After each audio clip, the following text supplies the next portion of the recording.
चलो डिस्कस करते हैं 28 जैन शिफ्ट 1 का क्वेश्चन नंबर 26। एक बार क्वेश्चन को रीड कर लेते हैं। तो 10 kg of ice at negative 10 degrees Celsius is added to 100 kg of water to lower down its temperature from 25 degrees Celsius. Consider no heat exchange to the surrounding. The decrement to the temperature of water is. ठीक है, तो ये question पढ़ के हम बता सकते हैं ये कैलोरीमेट्री टॉपिक का है। ठीक है, थर्मल फिजिक्स से बिलोंग करता है। ठीक है, और ये बेस्ड है on the principal of calorimetry पे, जिसको हम प्रिंसिपल ऑफ मिक्सिंग भी बोलते हैं। तो इसमें हमारा जो कॉन्सेप्ट होता है, हमारे पास एक कोल्ड बॉडी है, जैसे कि हमारे पास आइस, ठीक है, जो कि है -10 डिग्री सेल्सियस पर और इसका वेट है 10 kg। ठीक है, इसको हम कोल्ड बॉडी कंसिडर करेंगे। और इस साइड हमारे पास है वाटर, किस पे 25 डिग्री सेल्सियस पर, और इसका मास है 100 kg। ठीक है, अब इन दोनों को मिक्स कर रहे हैं। तो जब भी एक हॉट बॉडी और कोल्ड बॉडी को आपस में कांटेक्ट में लाया जाता है, तो वहाँ पर फिर क्या होता है, हीट का एक्सचेंज होता है। Heat flows from hotter body to colder body, और ये तब तक फ्लो होता है जब तक थर्मल इक्विलिब्रियम अचीव ना हो जाए। थर्मल इक्विलिब्रियम का मतलब है जब तक दोनों का टेम्परेचर क्या ना हो जाए, सेम ना हो जाए। जब दोनों का टेम्परेचर सेम हो जाएगा, उस पॉइंट पर हमारा जो प्रोसेस है या जो हीट का एक्सचेंज है वो स्टॉप हो जाएगा। हमें वही फाइनल टेम्परेचर कैलकुलेट करना है। तो इसको कैसे करेंगे, देखो हमें इतना पता है कि जो वाटर का टेम्परेचर है 25 डिग्री सेल्सियस से फॉल करके किसी T डिग्री सेल्सियस पे आ जाएगा। वाटर का जो टेम्परेचर है T डिग्री सेल्सियस पे आ जाएगा, मान लेते हैं। ठीक है, T हमारा फाइनल टेम्परेचर है। और चार ऑप्शन देख के बता सकते हो, चारों ऑप्शन 0 से लार्जर वैल्यूज़ हैं, मतलब हमें फ्रीज होने का डर बिल्कुल नहीं लेना है, ये वाटर स्टेट में ही रहेगा।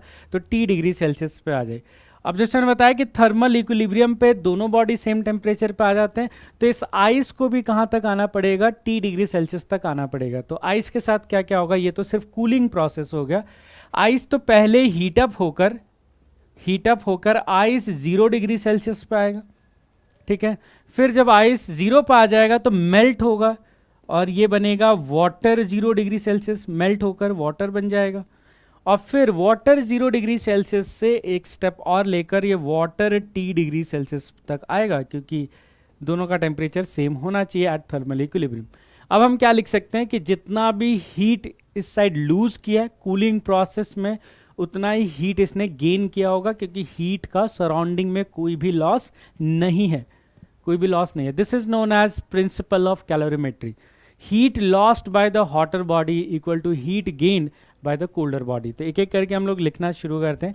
तो we will write heat lost by the hotter body equal to heat gained by the colder body. अब हीट लॉस कितना वो लिखते हैं। तो पानी ने हीट लॉस किया, कितना लॉस किया, ms डेल्टा टी। तो हीट लॉस और गेन दोनों का फॉर्मूला क्या है, ms डेल्टा टी। तो पानी का मास है 100 kg, इसका स्पेसिफिक हीट हम पानी का लिख सकते हैं। वैसे हमको क्वेश्चन में भी जो डेटा दिया है, तो अगर एक्यूरेट रीडिंग लानी है तो स्पेसिफिक हीट ऑफ वाटर दे रखा है 4200 जूल्स पर kg पर डिग्री सेल्सियस। तो सब कुछ SI यूनिट में रखते हुए 4200 लिख दिया। और यहाँ पे क्या लिखेंगे, फॉल इन टेम्परेचर। तो कितना फॉल हुआ है, पहले 25 था, अब फाइनली टेम्परेचर क्या हो गया, T degree Celsius. This is the heat loss. ठीक है, ध्यान रखें इसको T-25 ना लिखे, वो एक सिली मिस्टेक हो जाता है, नहीं तो वो नेगेटिव में आ जाएगा इस साइड।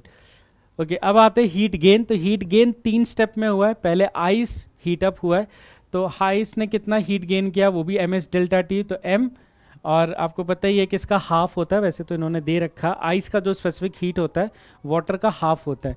तो वो पता भी होना चाहिए, और या इन्होंने गिवन भी दिया है, बट आपको पता होना चाहिए हाफ होता है। तो ये 2100 जूल्स आ गया। और इसने कितना टेम्परेचर में गेन किया था, तो -10 से 0 तक। तो -10 से 0 तक कितना गेन हुआ, -0 माइनस ऑफ -10, तो बेसिकली +10 का गेन हुआ। हम डायरेक्ट +10 भी लिख सकते हैं, यहाँ पर डायरेक्ट +10 भी लिख सकते हैं, इतने का गेन हुआ। प्लस फिर आइस क्या हुआ, मेल्ट हुआ है, तो मेल्ट करते टाइम भी उसने एनर्जी गेन की है।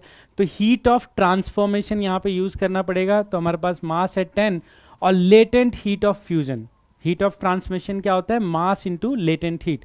लेटेंट हीट कितना दे रखा है, फेज चेंज के लिए लेटेंट हीट आपको दे रखा है फ्यूजन 3.36 इंटू 10⁵ इन SI यूनिट। तो ये भी SI यूनिट में है तो कोई दिक्कत नहीं है, 3.36 इंटू 10⁵। एक बार नंबर देख लेता हूँ, 3.36। ठीक है, ये हो गया मेल्टिंग के प्रोसेस के लिए। अब उसके बाद लास्ट में क्या हुआ है कि वाटर जो 0 डिग्री सेल्सियस पे बना, अब उसको और हीट गेन करके T डिग्री सेल्सियस पे जाना है। तो उसने कितना एनर्जी गेन किया होगा, MS डेल्टा T। ठीक है, इसको एक मिनट, तो MS अब वाटर बन चुका है, तो वाटर का स्पेसिफिक हीट तो यही है 4200 इंटू, ठीक है 4200 इंटू, और टेम्परेचर में कितना गेन हुआ, final temperature T degree Celsius, ठीक है, -0 डिग्री सेल्सियस, क्योंकि 0 से लेकर T तक आया आपका वाटर जो, ये heat equal to heat gain. यहाँ से अगर आप इसको सॉल्व करोगे तो यहाँ से T सॉल्व करके आ जाता है 15 डिग्री सेल्सियस। ठीक है, 15 डिग्री सेल्सियस आ जाता है फाइनल टेम्परेचर। आप इस कैलकुलेशन को करोगे।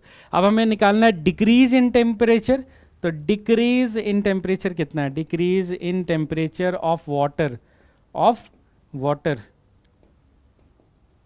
तो that is equal to 25 initial था, फाइनल 15 था, तो डिक्रीज इन टेम्परेचर कितना हो गया, 10 डिग्री सेल्सियस। तो चारों ऑप्शन में हम सेलेक्ट कर लेंगे।